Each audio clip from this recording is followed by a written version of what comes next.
புத்திசாலியான முயல். அது ஒரு அழகான காடு. அந்த காட்டில் ஒரு புத்திசாலியான முயல் வாழ்ந்து வந்துதான்.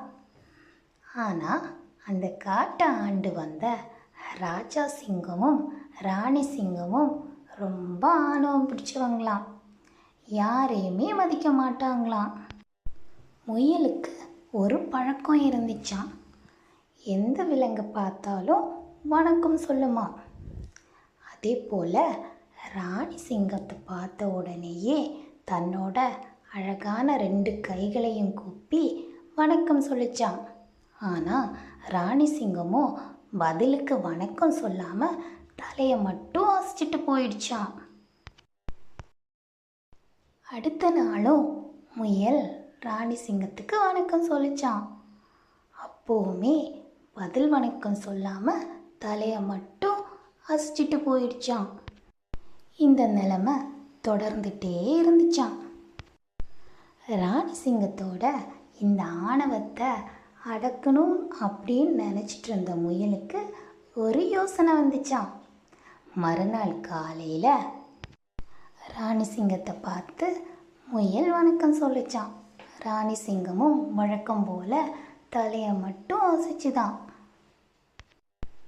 முயலும், ராணி சிங்கமே, நீங்கள் தலையை மட்டும் அசைச்சிட்டு போகிறீங்க, பதிலுக்கு வணக்கம் சொல்ல மாட்டீங்களா அப்படின்னு கேட்டுச்சான்.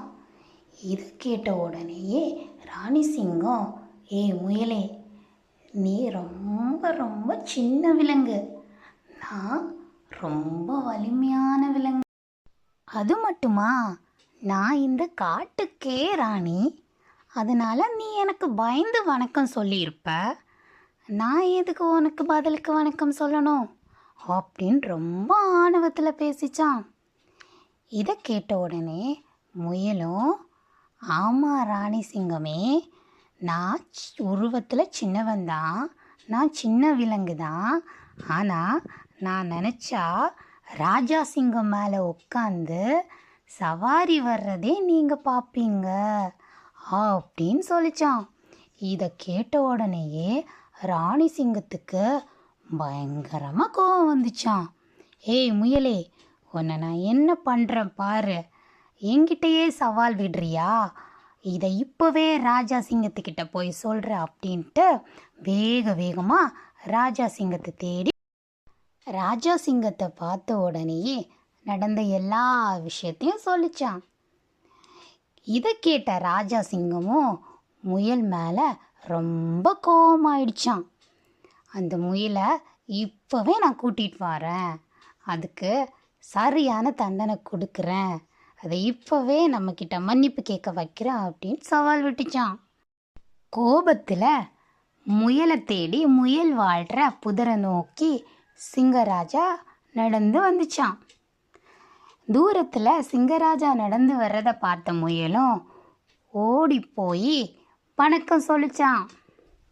உடனே சிங்கராஜாவும், வணக்கம் வணக்கம், நீ என் மேலே உட்காந்து சவாரி செய்கிறதா ராணி சிங்கத்துக்கிட்ட சொன்னியாமே அப்படின்னு கேட்டுச்சான். உடனே முயலும், இல்லையே, யார் உங்ககிட்ட தவறான இந்த தகவலை சொன்னாங்க அப்படின்னு ரொம்ப மரியாதையாக கேட்டுச்சான்.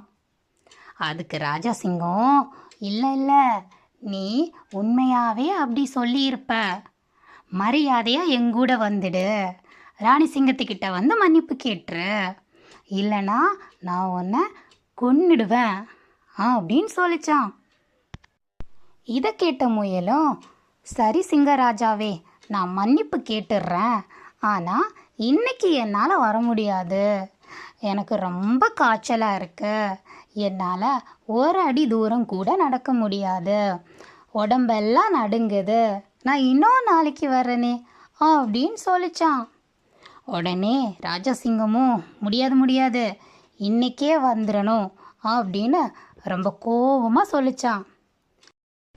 ஐயோ ராஜா சிங்கமே, என்னை மன்னிச்சுக்கோங்க, எனக்கு காய்ச்சல் ரொம்ப அதிகமாகிடுச்சு, என்னால் நடந்து வர முடியாது, நான் இன்னொரு நாள் வந்து ராணி சிங்கத்துக்கிட்ட மன்னிப்பு கேட்டுறேன் அப்படின்னு முயல் திரும்ப ராஜா சிங்கத்துக்கிட்ட கெஞ்சிச்சான்.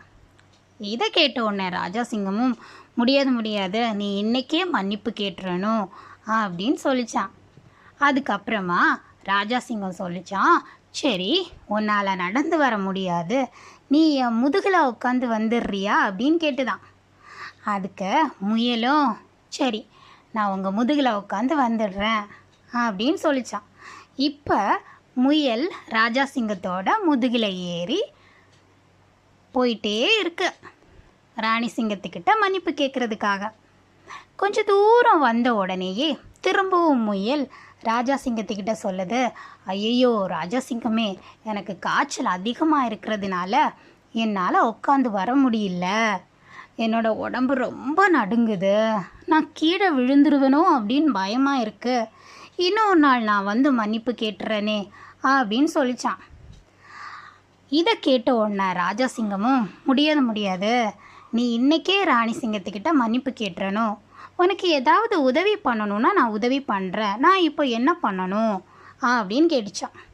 உடனே முயல் அதோ அந்த மரத்தில் படர்ந்திருக்க அந்த கொடியோட நடுப்பகுதியை நீங்கள் வாயால் கவிக்கோங்க, அதோட 2 முனையும் நான் கையால் பிடிச்சிக்கிறேன், அப்போது நான் வந்து கீழே விழாமல் வந்துடுவேன் அப்படின்னு முயல் சொல்லிச்சான். அதே மாதிரி ராஜாசிங்கமும் அந்த கொடியோட நடுப்பகுதியை வாயால் கவிக்கிச்சான். 2 முனையையும் முயல் பிடிச்சிக்கிட்டே வந்துதான். இப்போ கொஞ்சம் தூரம் வந்த உடனேயே திரும்பவும் முயல் சொல்லிச்சான், ஐயோ ராஜாசிங்கமே, இந்த காட்டில் ரொம்ப கொசுவாக இருக்குது, கொசு என்னை கடிச்சிச்சுன்னா எனக்கு காய்ச்சல் திரும்பவும் அதிகமாயிரும் அப்படின்னு சொல்லிச்சான். இப்போவும் ராஜாசிங்கம் கேட்டுச்சான், உனக்கு நான் என்ன உதவி பண்ணணும் அப்படின்ட்டு. அப்போவும் முயல் சொல்லிச்சான், இங்கே பாருங்கள், அந்த குச்சியை மட்டும் என் கையில் எடுத்து கொடுத்துருங்க, நான் என்னை கடிக்க வர கொசுவெல்லாம் அந்த குச்சியால் விரட்டிகிட்டே வந்துடுறேன் அப்படின்ட்டு. அதே மாதிரி இந்த ராஜாசிங்கமும் அந்த குச்சியை எடுத்து முயல்கிட்ட கொடுத்துச்சான். குச்சியை கையில் பிடிச்சிட்டு கொசுவை விரட்டுற மாதிரியே ராஜாசிங்கத்தோட முதுகில் உட்காந்து வந்துதான். கொஞ்சம் தூரம் வந்த உடனேயே தூரத்தில் ராணி சிங்கத்தை பார்த்தாங்களாம். ராணி சிங்கமும் இந்த முயல் ராஜாசிங்கம் மேலே சவாரி வர்ற மாதிரி உட்காந்து வர்றதை பார்த்த உடனே ரொம்ப கோவத்தில் ஓடோடி ராஜாசிங்கம் பக்கத்தில் வந்துச்சான். ராஜாசிங்கமே, நம்மளை இந்த முயல் ஏமாத்திட்டான், இங்கே பாருங்க, அவன் சொன்ன மாதிரியே உங்கள் மேலே உட்காந்து சவாரி வந்துட்டுருக்கான் அப்படின்ட்டு கோபத்தோடு கத்திச்சான்.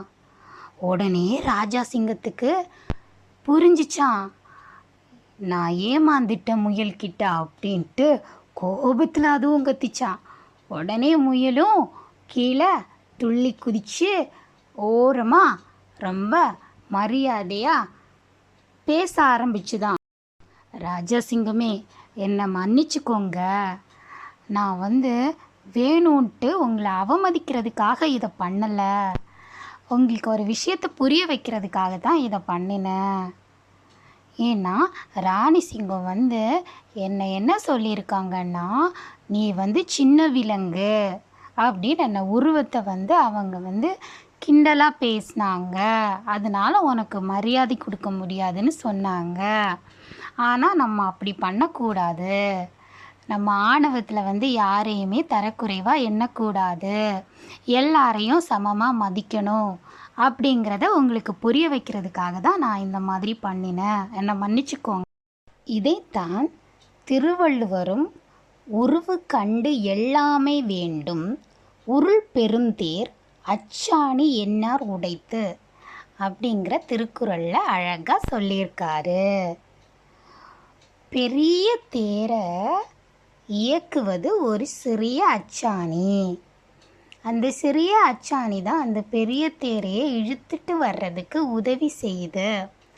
அது மாதிரி நம்ம சின்னவங்களாக இருந்தாலும் அவங்களோட பயன்பாடு பெருசாக இருக்கும், அவங்களும் அறிவுடையவங்க தான், அதனால் யாரையுமே அவங்களோட உருவத்தை வச்சு நம்ம மதிப்பிடக்கூடாது, உருவத்தை வச்சு அவங்கள ஏளனமாக பேசக்கூடாது, இதை புரிய வைக்கணும் அப்படிங்கிற ஒரே நோக்கத்துக்காக தான் நான் அவங்கள இப்படி பண்ணேன் அப்படின்ட்டு அழகாக புரிய வச்சுதான்.